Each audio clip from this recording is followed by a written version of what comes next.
Ops. Good morning sa ating lahat. May gusto lang po akong i-share sa mga yung makapapanood nito. Alam nyo, napapansin ko sa mga park, sa mga public area, ganun. Ito ay yung mga babae na nakasuot ng mga maiksi, yung mga kitang-kita yung mga ganito. Tapos, pupunta sila sa public. Siyempre, yung mga tao dyan, tinitinang ka talaga kasi ganyan yung suot mo. Tapos kawawa kang gumagano'n, ibababa kasi bitin, sobrang bitin. Igaganon-ganon mo kasi nakikita na. Pag tinitingnan ka naman ng mga kalalakihan dyan, nakagaya ko, ang tingin na naman sa atin na parang binabastos sila. Talagang titingnan yan.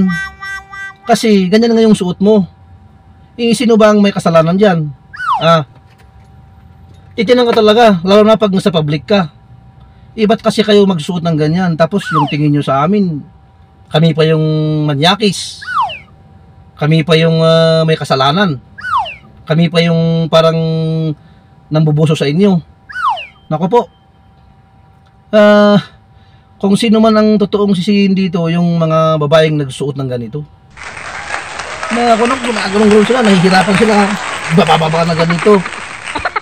Parang hindi na komportable pag naglalakad. Ba't kasi magsuot ng ganyan? Di ba?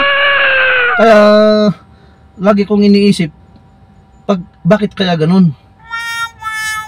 Tapos yung masakit dyan, parang kami pa yung may kasalanan. Yung tumitingin sa kanya, parang siya pa yung may kasalanan. Sana wag pong ganun. Share ko lang to kasi talagang karamihan talaga napapansin ko dito. Oh my God. Lalo na sa mga syudad. Kaya yung tatamaan dyan, sana wag po kayong magalit kasi kahit isipin mo, totoo naman to talaga. Yes? Sinare ko lang to. Mag-comment lang kayo kung anong nasabi nyo rito. Okay, maraming salamat po.